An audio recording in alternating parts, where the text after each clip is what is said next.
আল্লাহ নবী বলেছেন আমার কাছে তিনটা জিনিস প্রিয়, একটা হচ্ছে সুগন্ধি, একটা হচ্ছে নামাজ, আরেকটা হচ্ছে স্ত্রী। সুবহানাল্লাহ, স্ত্রী আমার কাছে প্রিয়। হুজুর বলেছেন তোমাদের মধ্যে সেই ব্যক্তি উত্তম যে ব্যক্তি তার স্ত্রীর কাছে উত্তম। আমি আমার স্ত্রীদের কাছে উত্তম ব্যক্তি। সুবহানাল্লাহ। রাসূলুল্লাহ স্ত্রীকে কত ভালোবাসতেন। বিশ্বনবী রাজনৈতিক কর্মকাণ্ড চালাচ্ছেন, যুদ্ধের দামামা বাজতেছে, চতুর্দিকে কত অশান্তি, সবকিছু চলছে, স্ত্রীর হক আদায় করতে ভুলে যাননি। রাতের বেলায় হযরত আয়েশার বয়স কম, তাকে নিয়ে রাসূলুল্লাহ একটু সুযোগ পেয়েছেন, বলছেন আয়েশা সব তো ঘুমিয়ে, চলো আমরা একটু দৌড়াই। ওই যে দূরে একটা জিনিস দেখা যায়, দৌড় দাও দেখি কি আগে যায়। দুজনে দৌড় প্রতিযোগিতা করলেন। দৌড় প্রতিযোগিতায় হযরত আয়েশা ফার্স্ট হলেন, হুজুর পিছনে পড়ে গেলেন। হযরত আয়েশা খুব আনন্দ করলেন যে আপনি কিন্তু আমার সাথে দৌড়ে পারলেন।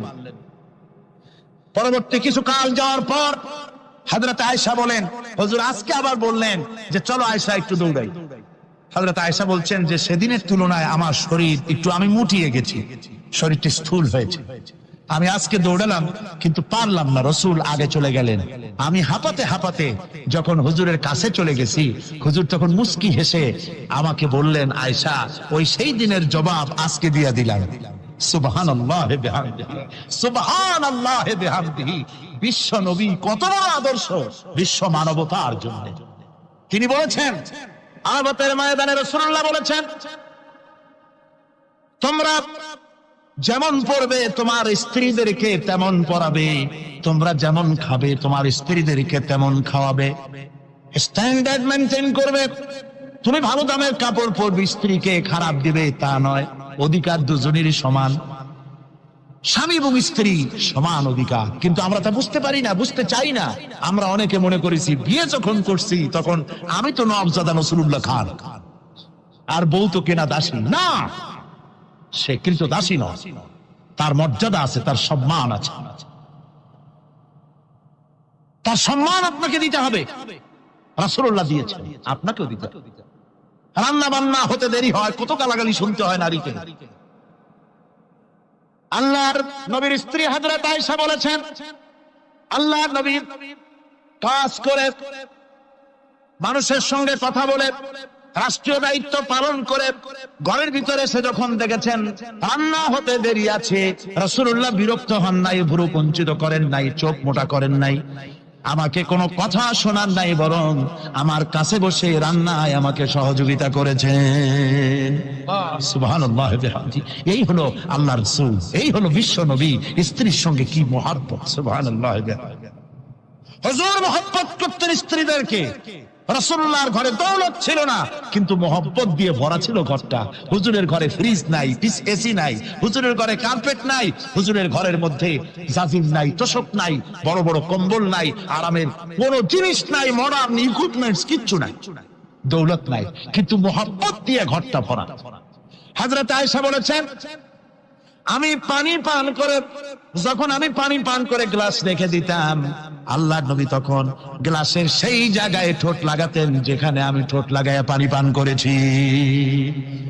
আমি গোশত চিবোতাম, রাসূলুল্লাহ আমার হাত থেকে গোশত টুকরা নিয়া সেই জায়গায় চিবোতেন যেখানে আমি চিবয়েছি। সুবহানাল্লাহ। আমার ভাইরা, রাসূল তার স্ত্রীদেরকে মহব্বত করতেন, স্ত্রীরাও রাসূলকে মহব্বত করতেন দারুণ ভাবে। একবার হযরত আয়েশা সিদ্দিকা রাদিয়াল্লাহু তাআলা আনহা হুজুরকে গোসল করাতে ছিলেন, মাথার উপরে পানি ঢালতেছেন, হুজুর একটা চৌকির উপরে বা একটা তক্তার উপরে বসে আছেন। গোসলের পানির ভিতরে রাসূলুল্লাহ দেখতে পেলেন রক্তের মতো কি যেন প্রবাহিত হয়ে যাচ্ছে। হুজুর জিজ্ঞেস করেন আয়েশারে পানির ভিতরে রক্তের মতো কি দেখা যায়? হযরত আয়েশা বলেন হুজুর আপনি যখন বসেছিলেন অসতর্ক মুহূর্তে তক্তার নিচে আমার একটা আঙ্গুল পড়েছিল, পায়ে আঙ্গুলটা ফেটে বোধহয় রক্ত বেরোতেছে। রাসূলুল্লাহ তাড়াতাড়ি করে উঠলেন আর ওই আঙ্গুলকে ব্যান্ডেজ করে দিলেন। রাসূলুল্লাহ বললেন আয়েশারে আঙ্গুল ফেটে গেছে, একটু আহাহু পর্যন্ত করলে না, এতক্ষণ তুমি কষ্ট করলে কেন? হযরত আয়েশা বলেন ইয়া রাসূলুল্লাহ ওটা তো একটা পায়ের আঙ্গুল। আয়েশার কলিজাটা ফেটে যদি রক্ত বেরোতো রাসূলুল্লাহকে উঠতে বলতে আমি পারতাম না। কি মহব্বত রাসূলের সাথে। হযরত আয়েশা বলেন রাসূল সাল্লাল্লাহু আলাইহি ওয়াসাল্লাম স্ত্রীদেরকে এত ভালোবাসতেন, আমাদের ঘরে গোশত টোস্ত তেমন রান্না বান্না খুব কম হতো। গোশত রান্না হবে কি, মাসের পর মাস চলে গেছে রাসূলের বাড়িতে হুজুর স্ত্রীরা বলেছেন আমাদের ঘরে চুলে আগুন জ্বলে নাই, একটু শুকনা রুটি, একটু শুকনা খেজুর আর একটু পানি খেয়ে আমাদের জীবন চলেছে, এরকমের অবস্থা হয়েছে। তারপরে এই অবস্থা চলেছে, এর মধ্যে যদি কখনো একটু গোশত আসছে, হুজুর যখন ছাগল ইত্যাদি ছাগল দুম্বা জবাও করেছেন, এই দুম্বার গোশত নিয়ে ছাগলের গোশত নিয়ে রাসূলুল্লাহ নিজে বেরোতেন। হযরত খাদিজার বান্ধবী কোথায় আছে খুঁজে ওই বান্ধবীর কাছে গোশত পৌঁছে দিয়ে আসতে। হযরত আয়েশা বলেন একদিন আমার ঘুম ভেঙে গেল, দেখি হুজুর আমার কাছে নাই, গেলেন কোথায়?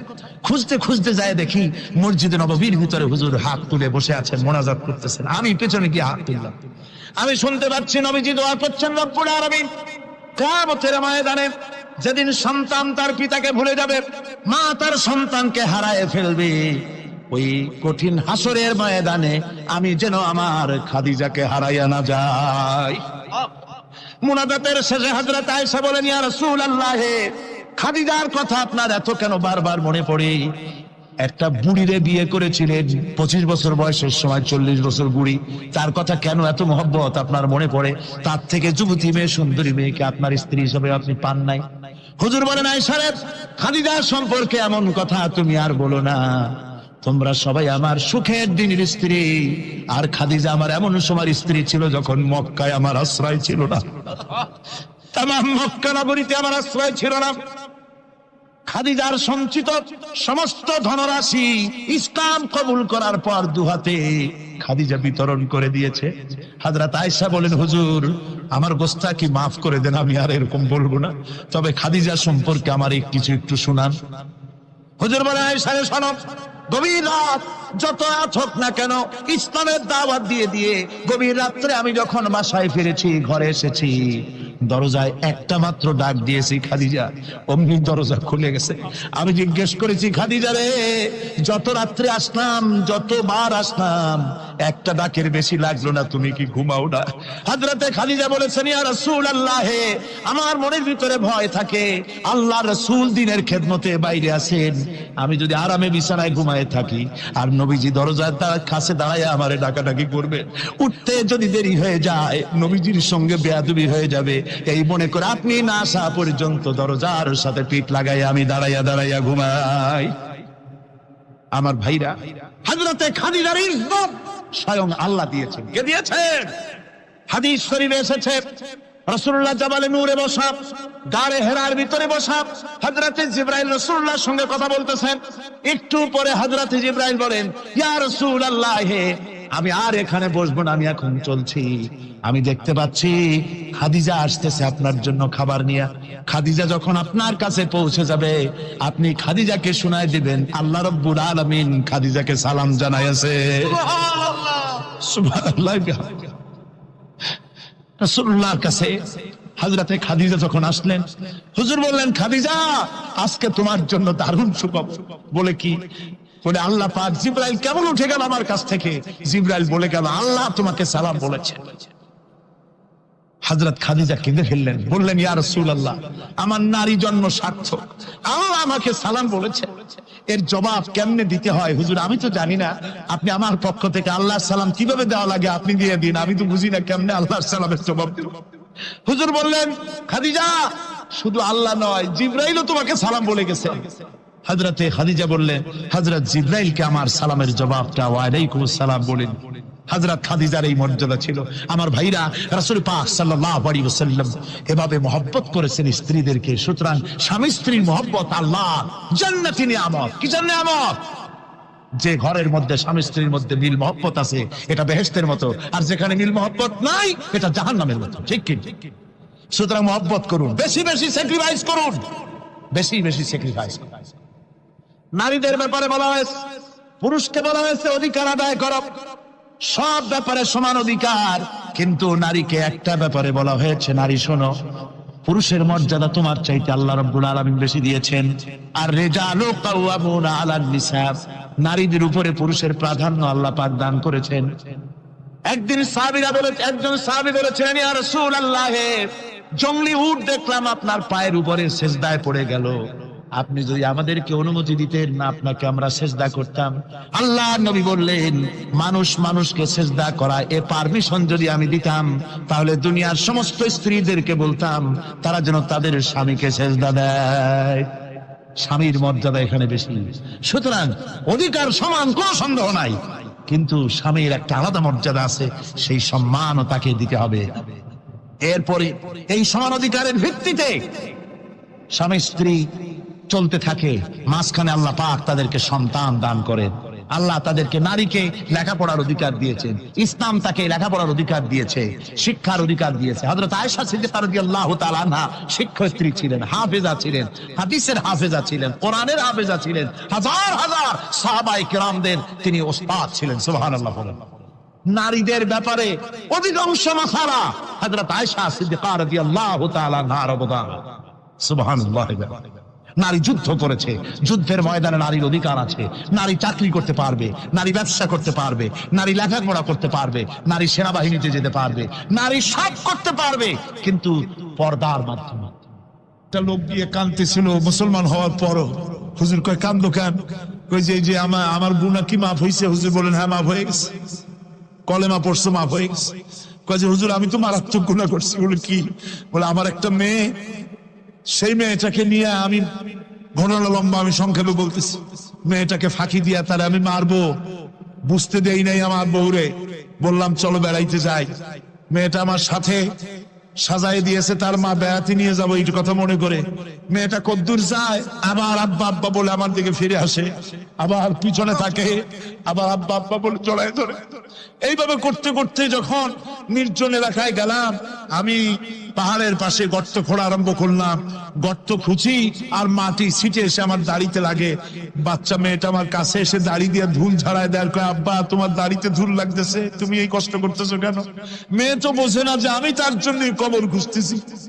কবরটা খোঁড়া হয়ে যাওয়ার পর মেয়েটারে বান্ধা শুরু করলাম। মেয়ে এখন কাঁদতেছে, বাবা আমার বান্ধব কেন? আমি তারে বাঁধা জোরে ওর মধ্যে নিক্ষেপ করে দিলাম। মেয়েটা গর্তের মধ্যে বসে চিৎকার করে বলছে, আব্বা তুমি আমারে বাঁচতে দাও, আমি তোমারে বাপ বলে সমাজে হ্যাঁ করবো না, আমি ভিক্ষা করে খাবো, আমার বেরো না। লোকটি বলছি ইয়া রাসূলুল্লাহ, আমার মনে দরদ আসলো না। আমি একটা পাথর উঁচু করে আমার মেয়ের বুক লক্ষ্য করে জোরে মেরে দিলাম। বুকটা ফেটে রক্ত ফিনকি দিয়ে উঠলো, আর মেয়ের বুক থেকে আওয়াজ বেরোলো, আব্বা। আমার কানে যেন এখনো সেই আওয়াজ বাজে। হাদিস শরীফে এসেছে, হুজুরের চোখের পানি দাড়ি ভিজে ভিজে জামার উপরে পড়তেছিল। হুজুর বললেন, না হারে, মানুষও পারে এইরকম কাম করতে।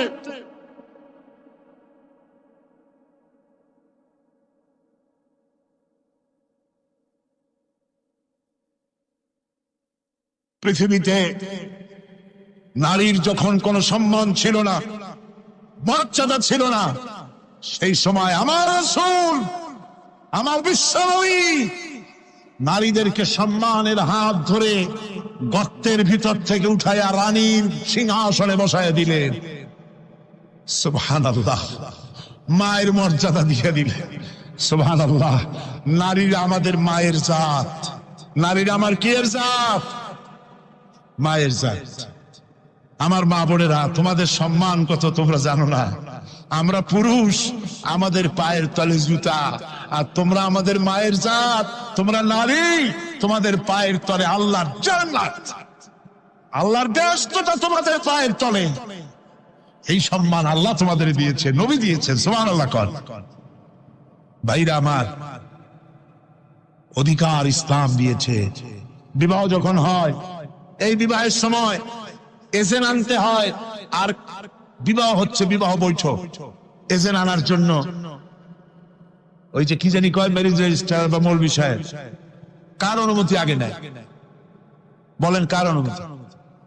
তাহলে অধিকার ইসলাম পুরুষে দিল না মেয়ে লোকে দিল? আচ্ছা, মেয়ে লোকের কাছে যাও, মেয়েটাকে জিজ্ঞেস করো সেই বিবাহে রাজি আছে কিনা। সুবহানাল্লাহ পড়ে, এই বিবাহে রাজি আছে কিনা জিজ্ঞেস করো, তার অধিকারই বেশি। এরপরে এই বিবাহে করার ব্যাপারে কত বৈষম্য। আজ বিবাহ করতে গেলে যৌতুকের প্রথা এসেছে। রাসূলুল্লাহ যৌতুক দিয়েছিলেন, ওটা যৌতুক না, ওটা উপহার, ওটা হাদিয়া। রাসূলুল্লাহ তোহফা দিয়েছিলেন হুজুরের জামাই। সুবহানাল্লাহ, কি জামাই! এক জামাই তো জিন্নুর আইন, যাকে ফেরেশতারা পর্যন্ত লজ্জা করতো যারে দেখে, হযরত উসমান রাদিয়াল্লাহু তাআলা আনহু। আরেকজন হযরত আলী কাররামাল্লাহু ওয়াজহাহু। হযরত আলী যার সম্পর্কে রাসূল পাক সাল্লাল্লাহু আলাইহি ওয়াসাল্লাম যাকে কত সম্মান দিয়েছেন, কত মর্যাদা দিয়েছেন, এই হলো হযরত আলী হুজুরের জামাই। আনা মদিনাতুল ইলম ওয়া আলিউম বাবুহা, আমি হলাম জ্ঞানের রাজ্য আর আলী হলো সেই রাজ্যে প্রবেশের দরজা। সুবহানাল্লাহ। ভাইরা, এই হলো জামাই। আর মেয়ে খাতুনে জান্নাত,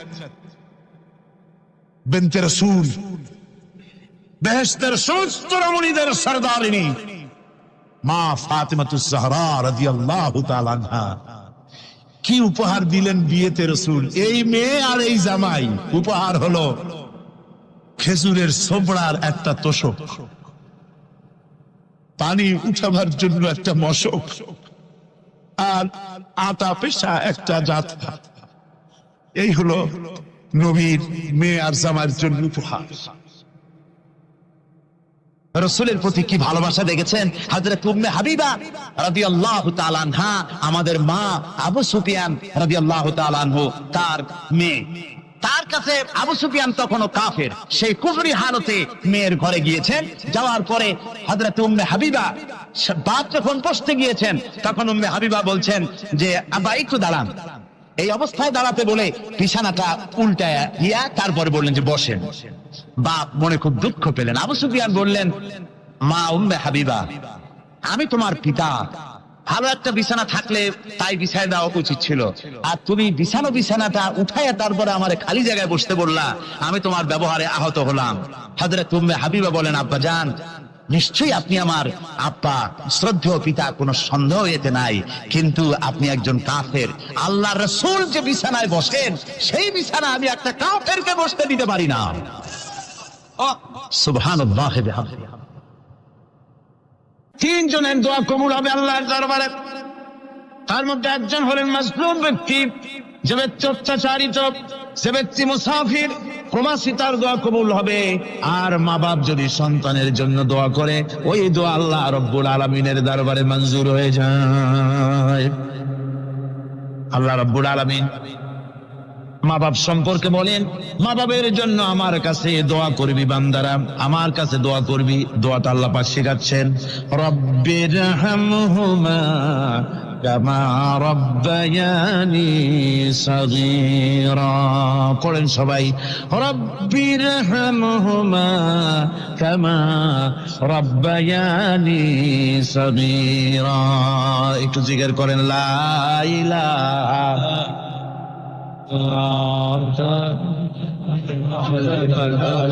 লা ইলাহা ইল্লাল্লাহ, লা ইলাহা ইল্লাল্লাহ, লা ইলাহা ইল্লাল্লাহ, লা ইলাহা ইল্লাল্লাহু মুহাম্মাদুর রাসূলুল্লাহ।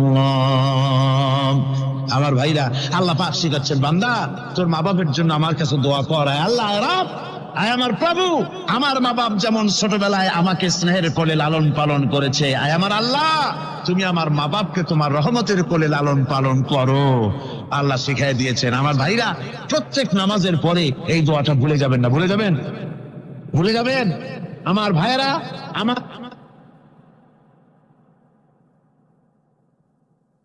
وَوَصَّيْنَا الْإِنسَانَ بِوَالِدَيْهِ إِحْسَانًا حَمَلَتْهُ أُمُّهُ كُرْهًا وَوَضَعَتْهُ كُرْهًا। আল্লাহ পাক বলেন, আমি পৃথিবীর সমস্ত মানব মণ্ডলীকে উপদেশ দিয়েছি, মা বাপকে সম্মান করো, শ্রদ্ধা করো, তাদের উপকার করো। তার কারণ হলো, তোমার মা তোমাকে গর্ভে ধারণ করেছে অত্যন্ত কষ্টের সাথে।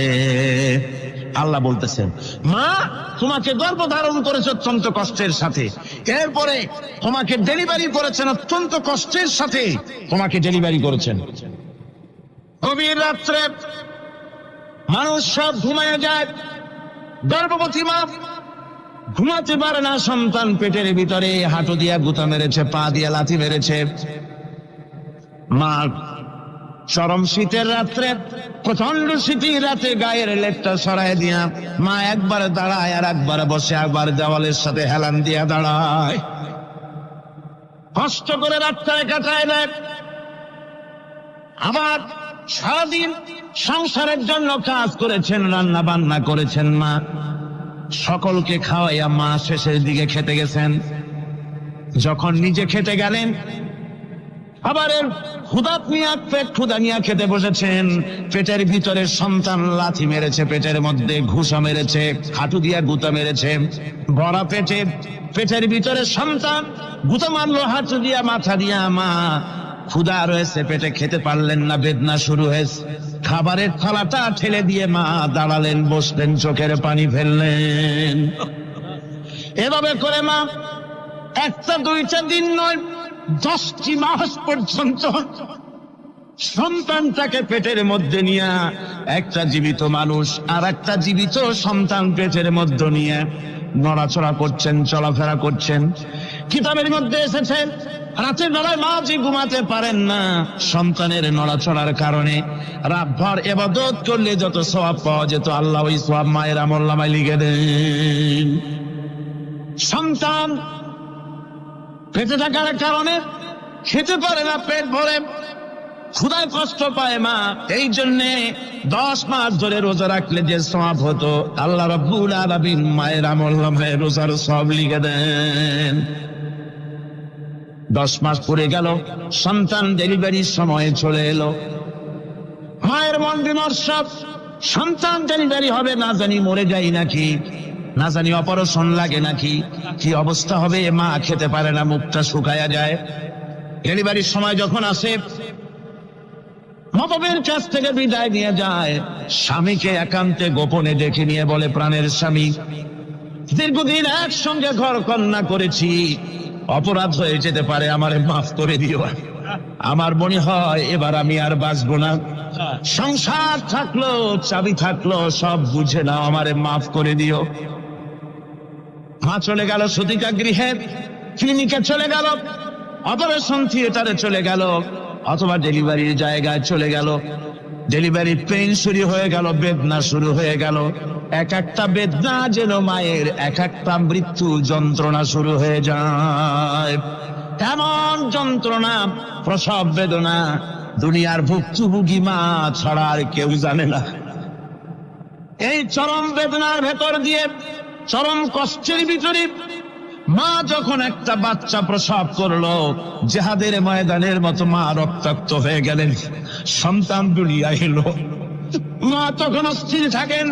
এত বড় বিরাট কষ্টের ভিতরে আল্লাহ রাব্বুল আলামিন বলেন, সন্তান যখন ডেলিভারি হয়ে গেল, মায়ের মনের ভিতরে আমি তখন এই ফিলিংস, এই টেন্ডেন্সি জাগ্রত করে দিই, দেখ কি হয়েছে। মা তখন দেখতে চায় কি হয়েছে। মায়ের সামনে যখন এত কষ্টের, হৃদয় রিংড়ানো, কলিজার 32টি নাড়ি ছেঁড়া যন্ত্রণার সন্তান যখন মায়ের চোখের সামনে আসে, আল্লাহ পাক বলেন, মা যখন তার ছেলের মুখের দিকে তাকায়, মেয়ের মুখের দিকে তাকায়, আল্লাহ বলেন 10 মাসের পেটে ধরা কষ্ট আর ডেলিভারির সব কষ্ট মায়ের মন থেকে মুছে ফেলে দেই। আল্লাহ রাব্বুল আলামিন বলেন, খবরদার দুনিয়ার মানুষ, এমন মায়ের সাথে নাফরমানি করবি না, এ মায়ের সাথে নাফরমানি করবি না। মাকে সম্মান করবি, মার কাছে দোয়া চাবি। দুনিয়ায় যদি সম্মান চাও, রিসপেক্ট চাও, মায়ের পায়ে ধরে কাঁদো। মায়ের জাতি অনেক সম্মান পায়। রাসূল করিম সাল্লাল্লাহু আলাইহি ওয়াসাল্লামকে প্রশ্ন করা হয়েছে, হুজুর খেদমত করবো কার? হুজুর কয় মায়ের। তারপরে কার? হুজুর কয় মায়ের। তারপরে কার? হুজুর বলেন মায়ের। তারপরে কার? তোমার পিতা। 3 গুণ। তোর মায়ের মর্যাদা 3 গুণ বেশি, তোর বাবার চাইতে মর্যাদা বেশি। সুবহানাল্লাহ পড়ে। আর আজকে ইসলামের শত্রুরা তারা বলে যে ইসলাম নারীর অধিকার আদায় করে নাই। নারীর অধিকার ইসলাম দেয় নাই তো কে দিয়েছে? আমার বন্ধুগণ, বিশ্বনবী জনাবে মুহাম্মদ রাসূলুল্লাহ সাল্লাল্লাহু আলাইহি ওয়াসাল্লাম মসজিদে নববীর ভিতরে বসে আছেন। এক বৃদ্ধা মহিলা মসজিদের মধ্যে প্রবেশ করলেন। হুজুর বৃদ্ধাকে দেখে দাঁড়ায় গেলেন। বিশ্বনবী বুড়ি মেয়ে লোককে দেখে দাঁড়ায় গেলেন। আল্লাহর নবী বুড়িকে দেখে দাঁড়ালেন। বুড়ি যখন কাছে এলেন, আল্লাহর নবী নিজের গায়ের চাদর বুড়ির জন্য বিছায়া দিলেন। বুড়ি বসলেন। এরপরে কথাবার্তা সারার পর বুড়ি যখন বিদায় হবেন, হুজুর আবার দাঁড়ালেন। বুড়ি মহিলা চলে গেলেন। সাহাবায়ে কেরাম বলেন, ইয়া রাসূলুল্লাহ, কিছুই বুঝলাম না, একজন বৃদ্ধা মহিলার জন্য বিশ্বনবী দাঁড়ান আর গায়ের চাদর বিছান, আমরা বড় আশ্চর্য হয়ে গেলাম। নবীজি বলেন, ও আমার সাহাবীরা, তোমরা জানো না এই মহিলাকে চিনতে পারো নাই? আমি আমার মায়ের দুধ আমার জীবনে কিসমতে তেমন হয় নাই। আমি আমার মায়ের দুধ তেমন কিসমতে পাই নাই। যার বুকে দুধ খেয়ে, যার কোলে কাখে চড়ে আমি বড় হয়েছি, আমার সেই দুধ মা ইনি হযরতে হালিমাতুস সাদিয়া। আর সেই দুধ মা রাসূলুল্লাহ নিজে সম্মান দিয়েছেন মায়ের। খবরদার, মাকে অসম্মান করবেন না, মাকে সম্মান করবেন, মাকে শ্রদ্ধা করবেন। আমার বন্ধুগণ, আলেম ওলামা পীর বুজুর্গদের জন্য হাদিয়া তো দেন আপনারা, কোনো নিষেধ নাই, দেন। হাদিয়া দেওয়া সুন্নত, নেওয়া সুন্নত, দিবেন, আমি কোনো নিষেধ করি না। কিন্তু আমি বলতে চাই, পীর বুজুর্গদের কাছে, আলেম ওলামাদের কাছে হাদিয়া দিয়া আল্লাহরে যত না খুশি করতে পারবেন, এই ডালিম বেদানার মৌসুমে বেদানা একটা ভেঙে নিজ হাতে যদি মায়ের মুখে তুলে দেন, আল্লাহর আরশ খুশি হয়ে যাবে, আল্লাহর আরশে আজিম খুশি হয়ে যাবে, আল্লাহ পাক খুশি হয়ে যাবে। মায়ের খাওয়াও, বাপ তো খাওয়াও, তোমার সবচেয়ে বড় প্রিয় জিনিস। সুবহানাল্লাহ, বলো সুবহানাল্লাহ। মা বাপ যদি একটু দোয়া করে দেয়, তোমার জিন্দেগির কাম শেষ। একটু বদদোয়া করলে জাহান্নামে যাবা। কোন পীর সাহেব বদদোয়া করলে জাহান্নামে যাবে এমন কথা নয়। কোন মওলানা বদদোয়া করলে দোজখে যাবে এমন কথা নয়। রাসূল বলেছেন, হুমা জান্নাতুকা ওয়া নারুকা। মা বাপ তোমার বেহেশত, মা বাপ তোমার জাহান্নাম। মা বাপ যদি অসন্তুষ্ট হয়, দোজখে যাবি, আর মা বাপ যদি খুশি, আল্লাহর জান্নাতে চলে যাবি। সুবহানাল্লাহ, সুবহানাল্লাহ, সুবহানাল্লাহ। মায়ের পায়ের তলে তোর বেহেশত। আমরা পুরুষ, আমাদের গত বছরও বলেছি, আমরা পুরুষ, আমাদের পায়ের তলে জুতা। আমাদের পায়ের তলে কি? শুধু জুতা। আর আমার মা, আমার মায়ের জাতি যারা এই প্যান্ডেলে বসে আছেন, আমার মায়েরা, বোনেরা, মায়ের জাতি যারা পৃথিবীতে, মায়ের জাতির পায়ের তলে আল্লাহর বেহেশত। সুবহানাল্লাহ। নারীর মর্যাদা ইসলাম দেয় নাই, কে দিয়েছে? আল্লাহ দিয়েছেন, আল্লাহর রাসূল দিয়েছেন। আর আমার মা, আমার মায়ের জাতি যারা এই প্যান্ডেলে বসে আছেন, আমার মায়েরা, বোনেরা, মায়ের জাতি যারা পৃথিবীতে, মায়ের জাতির পায়ের তলে আল্লাহর বেহেশত। সুবহানাল্লাহ। নারীর মর্যাদা ইসলাম দেয় নাই, কে দিয়েছে? আল্লাহ দিয়েছেন, আল্লাহর রাসূল দিয়েছেন। আমার বন্ধুগণ, হযরত বায়জিদ বুস্তামি, ছোট্ট বাচ্চা ছেলে, গভীর রাত্রে মা অসুস্থ, পানির পিপাসায় জেগে উঠেছেন। বাবারে, পিপাসায় শেষ হয়ে গেলাম, পানি দাও। ছেলে ঘরের ভিতরে পানি না পেয়ে বাইরে দৌড়াদৌড়ি করলেন। অনেক দূর থেকে পানি নিয়ে এসে দেখেন মা ঘুমায় গেছেন। পানি নিয়ে দাঁড়ানো, পৌষ মাস, মাঘ মাসের শীতের রাত, ফজরের সময় মায়ের ঘুম ভেঙে গেল। তাকিয়ে দেখেন বাইজিদ দাঁড়ানো, হাতে পানি থরথর করে কাঁপছে। জিজ্ঞাসা করে, বাইজিদ তুমি দাঁড়ানো কেন? ছোট্ট বাচ্চা বলে, মা পানি চেয়েছিলে তুমি গভীর রাত্রে, পানি ঘরে ছিল না, অনেক দূর থেকে আনতে হয়েছে। মা বলছে, ঘুমাও নাই কেন গ্লাস ছুঁয়া? বাচ্চা বলে, ঘুমাই নাই। তুমি যদি আবার পানি চাও, সময় মতো যদি দিতে না পারি, মা তোমার কষ্ট হবে। এই জন্য ফজর পর্যন্ত আমি দাঁড়ায় আছি, কখন তুমি পানি চাও। মা হাতের থেকে পানি নিয়ে পান করলেন, বাইজিদকে বিছানার উপরে আরাম করে কম্বল দিয়ে ঘুম পড়াইয়া দিলেন। হযরত বাইজিদের মা উযু করে ফজরের নামাজ পড়ে সিজদায় চলে গেলেন। চিৎকার করে কেঁদে বলেন, আমার রব, আমার আল্লাহ, আমি আমার বাইজিদের মা, আমি মা হয়ে বাইজিদের জন্য দোয়া করি। বাইজিদ আমার জন্য আজকে যা করেছে, আমি মা, আমার কলিজা ঠান্ডা হয়ে গেছে। হায় আল্লাহ, আমি বাইজিদের জন্য দোয়া করি, তুমি তাকে সুলতানুল আরিফিন বানাইয়া দিও। মঞ্জুর হয়ে গেল আল্লাহ পাকের কাছে দোয়া। আমার ভাইরা, আল্লাহ পাক বলছেন, খবরদার আমার ইবাদতের পরে মা বাপ, আল্লাহর ইবাদতের পরে কারা? মা বাপ। মা বাপকে সম্মান করো, শ্রদ্ধা করো, মহব্বত করো, কিসমত খুলে যাবে, কিসমত খুলে যাবে। মা বাপকে সম্মান করো। হযরত আবু হুরায়রা রাদিয়াল্লাহু তাআলা আনহু রাসূলের সামনে এসে কাঁদতেছে। হুজুর বলছেন, আবু হুরায়রা কান্দো কেন? কান্দো কেন? রাতের বেলা কান্দো। হযরত আবু হুরায়রা বলছেন, হুজুর আমাকে মা মেরেছেন। হুজুর বলছেন, মা মারলো কেন? কোন অপরাধ করেছো? কোন গোস্তাখি করেছো? আবু হুরায়রা বলছেন, না হুজুর, কোন গোস্তাখি করি নাই, তবে মারলো কেন? হযরত আবু হুরায়রা বলছেন, হুজুর আমি আপনার দরবার থেকে ফিরতে রাত হয়ে গিয়েছিল। মা জিজ্ঞেস করলেন, আবু হুরায়রা এত রাত্রে কোথায় ছিল? বললাম, আমি ছিলাম যে কদম চুমতে পারলে দুনিয়া ধন্য হয়, সেই দরবারে নববীর কদম মোবারক থেকে আসতে আমার দেরি হয়েছে। আমার মা মুশরিকা, আপনার নাম শুনে তার গায়ে আগুন জ্বলে উঠলো, আমাকে ধরে মারা আরম্ভ করলো, বলল, হয় আমার বাড়ি ছাড়বি, আর না হয় মুহাম্মদ সাল্লাল্লাহু আলাইহি ওয়াসাল্লামের দরবার ছাড়বি। আমি বললাম, আমার মা, তুমি বুড়ি মানুষ, তোমার গায়ে যত শক্তি আছে সমস্ত শক্তি দিয়ে আমারে পিটাও, আমারে মারো। মারতে মারতে আমাকে বাড়ি থেকে তুমি বের করে দাও। তোমার বাড়ি শুদ্ধ, তাম দুনিয়া ছেড়ে দিতে পারি, আল্লাহর নবীর কদম মোবারক ছেড়ে দিতে পারি না। হুজুর, আমার মা আমাকে গলা ধাক্কা দিয়ে বের করে দিয়েছেন। হুজুর বলছেন, আবু হুরায়রা, তোমার মা তোমাকে মেরেছে, তুমি আমার কাছে নালিশ করছো? আমার তো এখানে ইন্টারফেয়ার করার কিছুই নেই। সুবহানাল্লাহ, সুবহানাল্লাহ, মা তোমাকে মেরেছে, এখানে আমার করার কিচ্ছু নাই। বিশ্বনবী বলছেন, এত বড় পাওয়ারফুল নবী, লেজিসলেটিভ পাওয়ার, সারে আল্লাহ তাকে বানিয়েছেন শরীয়ত প্রণেতা।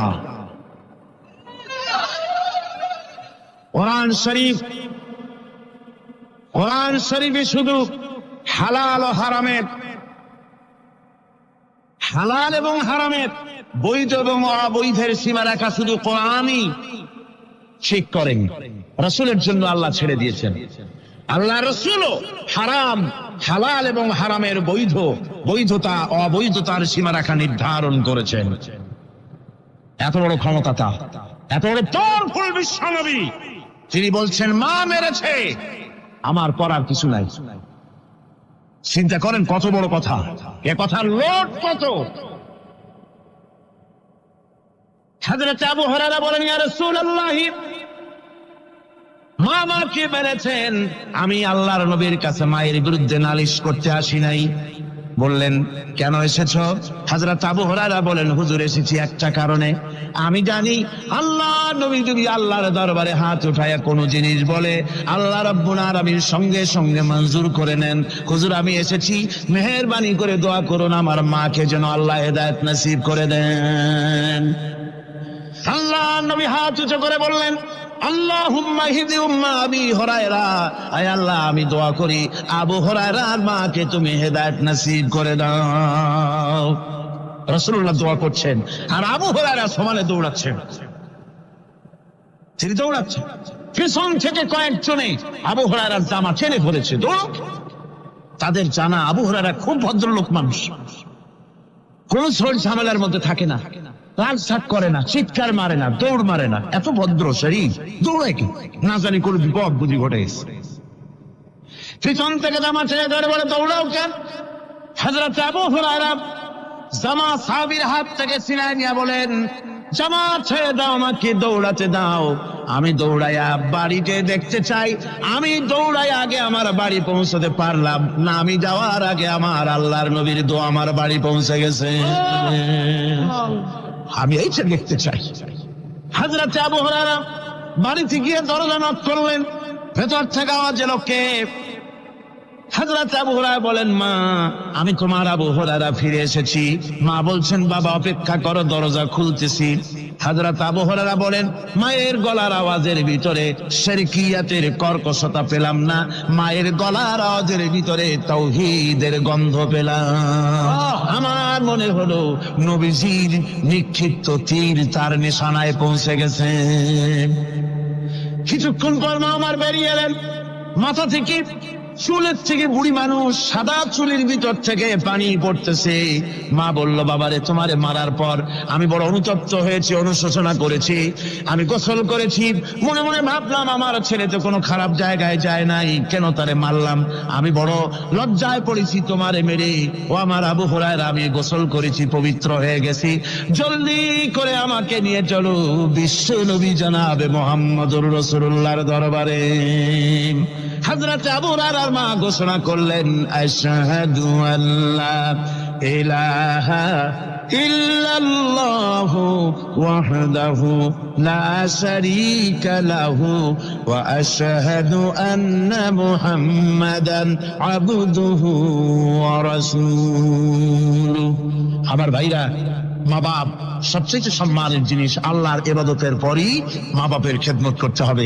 আল্লাহ পাক বলছেন, বান্দারে দেখ, মায়ের পেট থেকে আনলাম, মায়ের বুকের মধ্যে মহব্বত পয়দা করলাম, এত মহব্বত দিলাম তোর উপরে,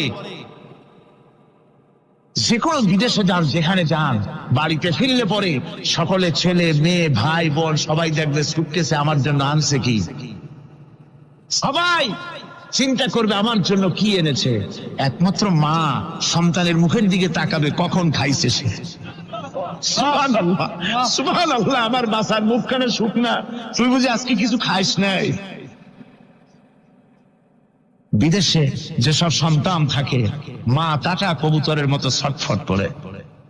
আমার ছোটবেলার কথা আমি দেখেছি, শশিরা মাদ্রাসা পড়তাম, আব্বা টাকা দিতেন মাদ্রাসায় যাওয়ার সময়, আবার মা আবার মুরগির ডিম বিক্রি করা, বিভিন্ন জিনিস বিক্রি করা বা বাজার করা পয়সা, উদ্বৃত্ত কিছু পয়সা আব্বার অজান্তে আমার হাতের মুঠার মধ্যে দিয়ে দিতেন। যখন মাদ্রাসার দিকে রওনা হয়েছি, পর্দার আড়াল থেকে দরজা থেকে দেখতাম, যতক্ষণ তাকায় দেখতেছি চোখ থেকে পানি দল করে পড়তেছে। সুবহানাল্লাহ, মা কি জিনিস! আল্লাহ আল্লাহ আল্লাহ। বিদেশে যদি কারো সন্তান মারা যায়, সবাই জানার আগে কবি বলতেছেন, বিদেশে বিরাজ্যে যার পুত্র মারা যায়, পশু পক্ষী না জানিতে আগে জানে মা। মায়ের কই যান তারে টান লেগে যায়, মা বুঝতে পারে আমার সন্তানটা নাই। আহারে মা! আমার বন্ধুগণ, মা যার বেঁচে আছে, বেয়াদবি করেছেন, পাও ধরে মাপ নিয়ে নেবেন, পাও ধরে মাপ নিয়ে নেবেন।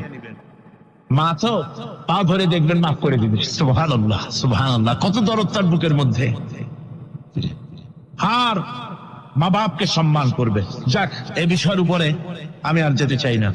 সত্যি আপনাদের বললাম, এই বিশাল জনতাকে বললাম, সবচাইতে বড় পীর আপনার জন্য আপনার মা বাপ।